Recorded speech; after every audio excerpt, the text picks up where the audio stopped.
What's your favorite cartoon conspiracy theory? Story 1. I once read that if you look through all of Toy Story, Andy's parents are actually getting a divorce. His mother wears a ring in her first appearance and then doesn't have it later on.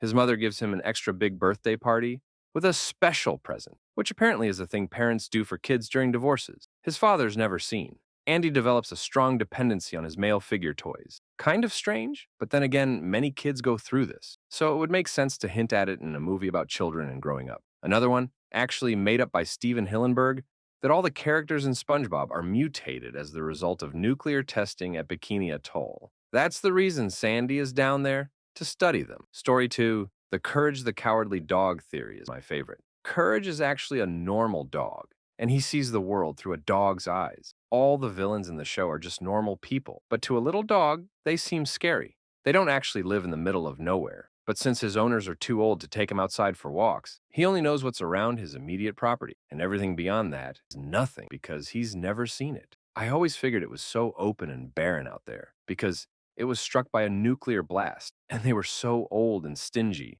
they bought the property for dirt freaking cheap. Story 3. Plankton sells dead people as food. Chum is a type of fishing bait made out of dead fish and is the main ingredient in plankton's food, hence the name the Chum Bucket. Similarly, in one of the newer episodes it showed that Plankton and Mr. Krabs thought of the Krabby Patty recipe together, had a falling out, and each took home a portion of the list, with Mr. Krabs getting the majority of it, and Plankton only getting one ingredient, chum.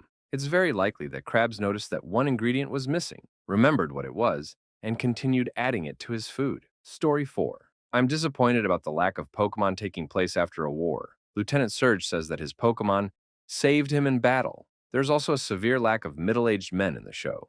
In the majority of the games, your father is not known. Only exception I can think of is Hoenn. So basically, there was a huge Pokemon war, and all the middle-aged people are dead as a result. There's also the one that Giovanni was trying to save the world. He created Mewtwo.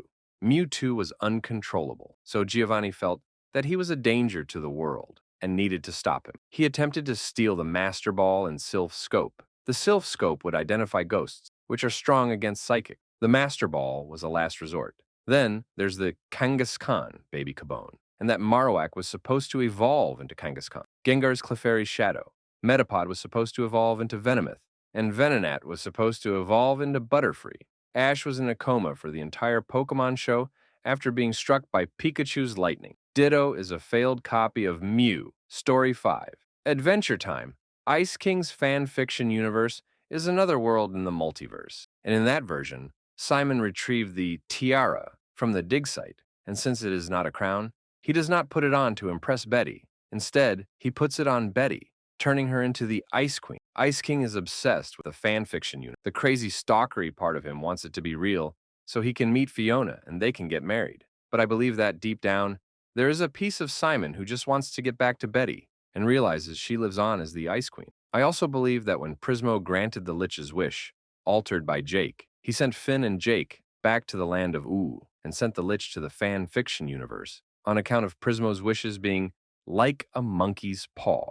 This is where it gets a bit messy, but I think the Lich will show up in the fan fiction Ooh, which still has a copy of the Enchiridion, as well as a Lich native to that world. So, the Lich has another chance at getting a wish from Prismo, with possible backup from the fanfiction Lich. Story 6. How about the one where there is a supposedly banned adult swim bump? If you watch late-night TV, you know that the shows can have odd playtimes, which is reconciled in the early morning hours, either by cutting short broadcasts, playing additional commercials to fill up airspace, or in the case for Adult Swim, a bump is played. A bump is generally a still image with some music played. For a time, the bump that was used was an illustration of a sunrise over a hill. In the sky, there is a depiction of two eyes that appear to be expressing some degree of distress. Anyway, the audio accompanying this particular bump were some discordant, nasty sounds, punctuated by shrillness and high-pitched whine. The legend goes that one morning, the bump was allowed to play longer than it should have, and the sounds became more sinister as they went on.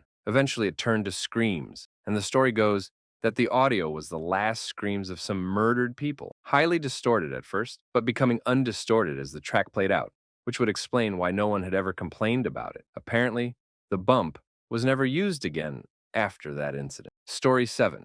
All of Futurama is a coma dream. This one is a little contrived and is probably the cop-out conspiracy theory for a lot of cartoons. But it goes that Fry in the first episode freezes himself and is never revived from cryostasis. Since the episode takes place on December 31st, 1999, nuclear war broke out. The second Fry froze himself because of Y2K, and moments later, Fry becomes buried in the rubble of bombarded New York once the bombs begin to fall, burying him underneath tons of rubble with no hope of rescue due to the nukes irradiating the area and the standard apocalypse scenario which follows. Also, due to the imperfections of cryogenic technology in the early 21st century, Fry spends the next 1,000 years completely lucid and eventually slips into madness as a coping mechanism, imagining all those wacky adventures with the Planet Express crew due to his previous interest in sci-fi and dreams of going into space, when in reality he is trapped in his frozen state for centuries. Eventually, the nuclear power cell fails on his cryotube, and Fry emerges from his prison only to rush back to his old pizzeria to find his dog Seymour's fossilized remains, the last remnant of his old life, and a reminder that he is now the last man alive on an Earth long dead. Story 8. Here's one that's about a cartoon for you. There's a common view that back in the 80s, there was no final episode made of the Dungeons and Dragons series, so the kids never made it home. This is bullcrap. The BBC, I'm a UK Redditor, showed it. In the episode, the kids reach the Dragon's Graveyard, the source of their magical weapons. They fight Tiamat and Venger, and are sent home. At the end, we learn that Venger was actually Dungeon Master's son. Now, there's a lot of stuff saying they scripted it but never made it, and a few people who worked on the series have backed this up, so I know I sound like a nut job. But my theory is that they were about to end it when the toy company launched a new line and wanted another series, so they recalled the episode. But unfortunately, the BBC's copy got missed out. Simple enough mistake. It was then written into contracts that it couldn't be mentioned until after the next series was made, which never happened. It's the stupidest conspiracy in the universe, but I have definitely seen that episode, man, and it drives me crazy. Story 9.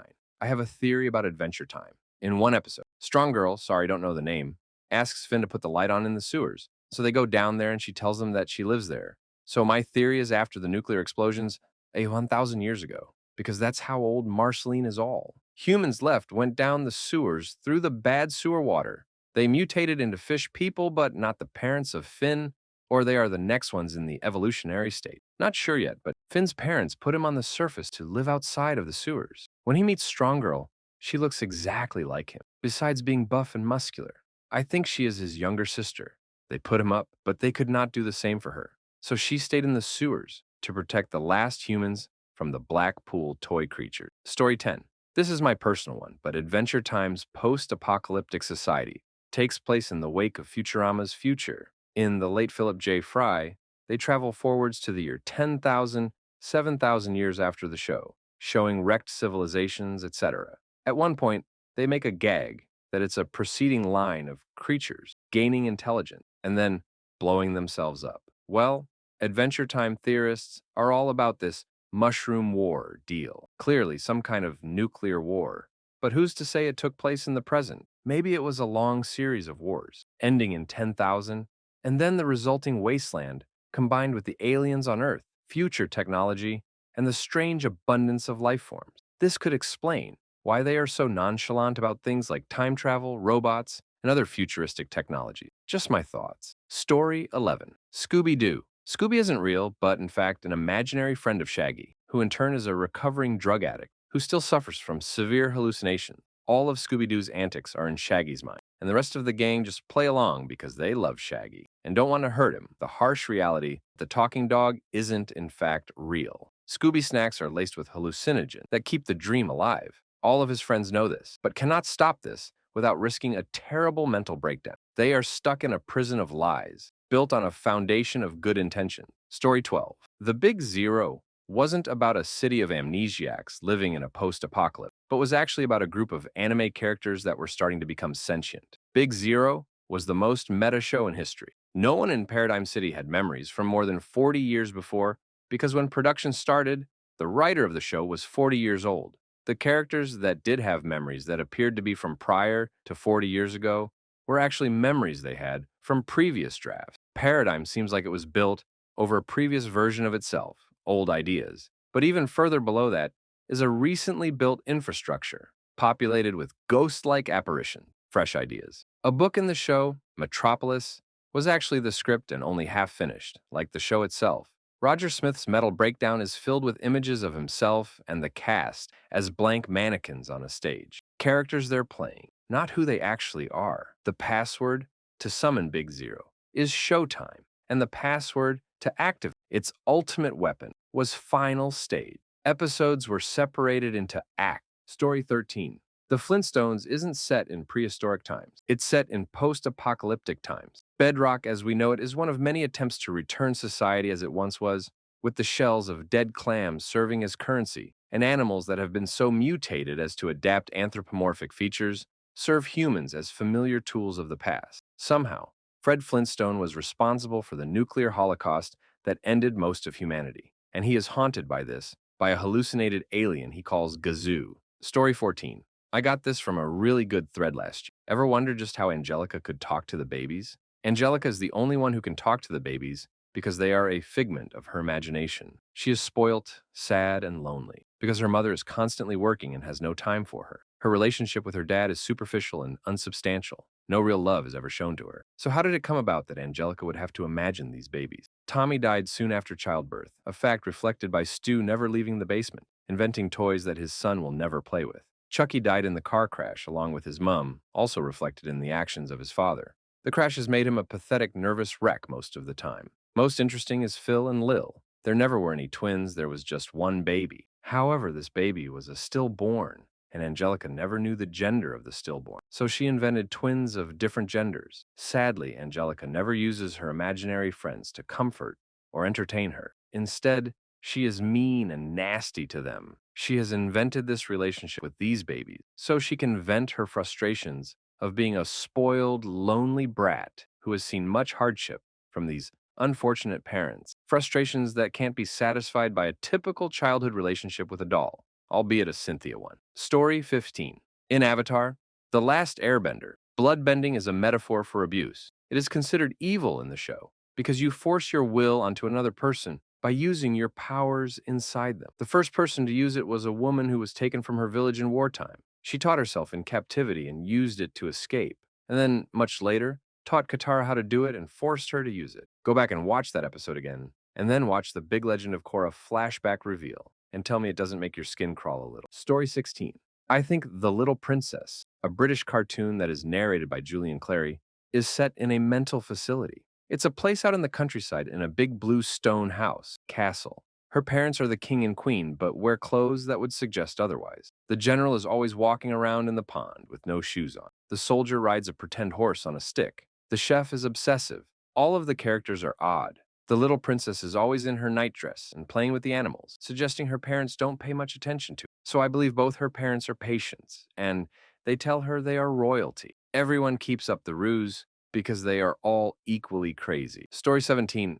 I don't know exactly how, but Dexter's laboratory is somehow definitely connected to Johnny Test. The best I can come up with is that Dexter had an experiment go extremely bad, where he split his dumb sister, Dee Dee, in two, transferring his intelligence to them and hair color. Hence Johnny Test's two genius sisters, and he became dumb and his hair color became both red and blonde, becoming Johnny Test. It also affected the entire house, swapped his parents' roles and responsibilities, and gave his dog the ability to speak. Now, the two sisters use Dexter's laboratory, doing tests on Johnny, Dexter, to attempt to reverse it and bring back Dexter. Story 18. In Inspector Gadget, during the cartoon, even as kids, we were curious why we never saw Dr. Claw except for his hand. So we used that to create theories. The best one was Dr. Claw was a manufactured villain that somehow could only be countered by the most inept detective, who was probably only called due to his built-in gadget.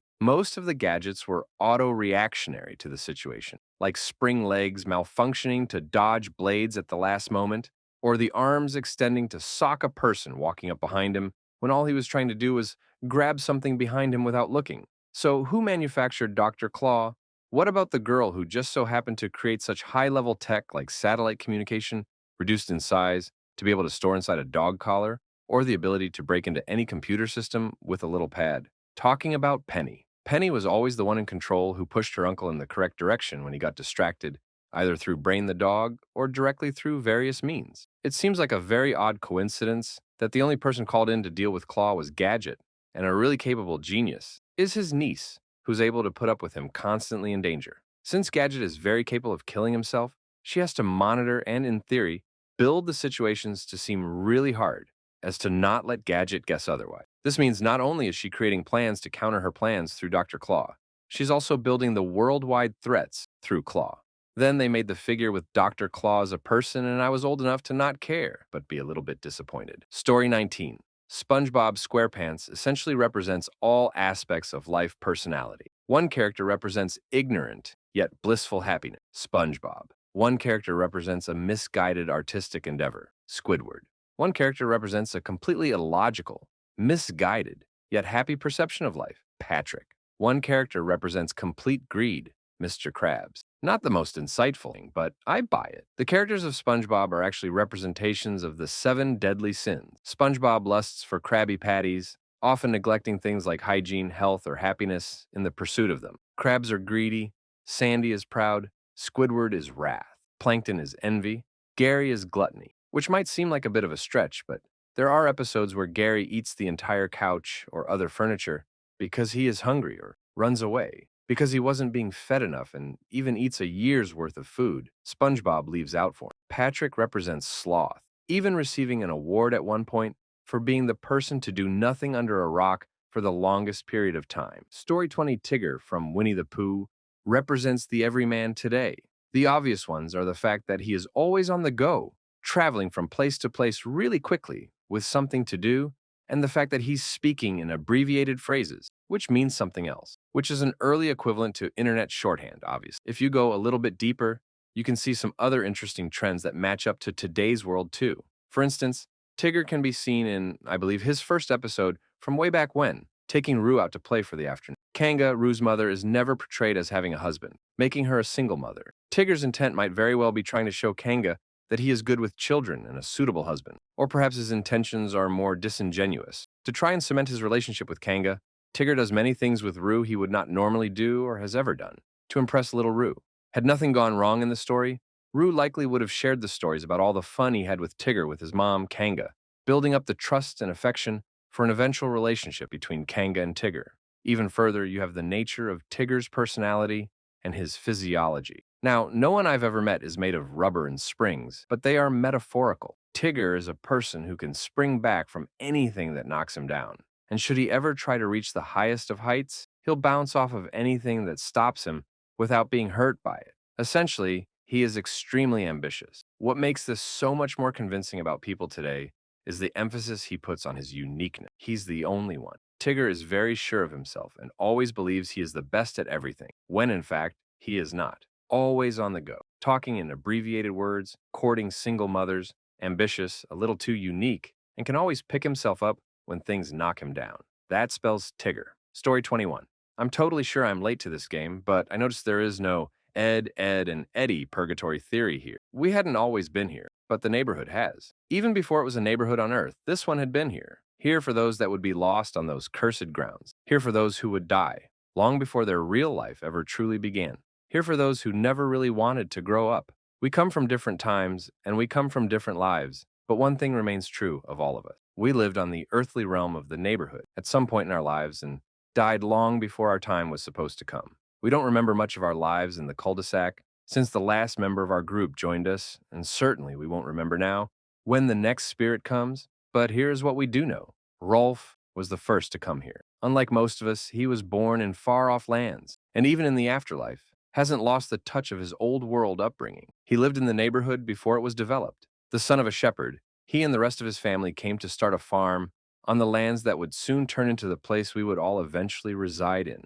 He died in 1903. While tending to the family's animals, the bull broke loose from its pen, and in Rolf's efforts to stop the beast, he was trampled to death. That is why, even though he brought many of his family's livestock with him in spirit, he chose not to bring the cattle along. He continues to go about the farm's business on a daily basis, but is more than happy to occasionally neglect them to play with the other children of the neighborhood. Story 22. I first heard this from the Nerdist podcast, that the Jetsons and the Flintstones are in the same universe, but the Jetsons predates the Flintstones. Can't remember the details perfectly, so citation needed. but I think it was along lines of a robot uprising. And the aftermath is humanity is forced to live on the planet without technology with their dinosaur allies, who may or may not have been reanimated by future technologies, which explains why they want to use non-electric versions of cars and radios, etc. Story 23, The Cartoon Inspector Gadget. Chief Quimby was the Claw. This is why they are never in the same place at the same time, and why you only see the Claw's hand. You see, Quimby was jealous of Gadget's technological enhancement and irritated at being blown up every day by self-destructing messages lobbed at him by that careless a-hole cyborg. This hatred and despair eventually manifested itself in a complex multiple personality disorder in which Quimby took on the persona of the Claw as a means of destroying his nemesis, Inspector Gadget. Quimby would subconsciously attempt to send Gadget on suicide missions against the Claw, with the hopes that the bumbling buffoon would eventually meet his end. Story 24. The World of Avatar. The last airbender was once populated by only spirit-like creatures. Wormholes randomly occurred all over Earth during ancient times, but mostly in China. It explains why everyone uses Chinese writing to represent English words, and the cultures of each nation are similar in ways. The Water Tribe people were mostly Native Americans who procreated with Caucasians, resulting in slightly lighter skin and blue eyes. Things such as bending and the avatar are the result of the spirits that were living there before. The mixed animals are the result of things getting all messed up in the wormhole. There's a lot more, but that's the gist of the theory as to why an Asian place exists on another planet.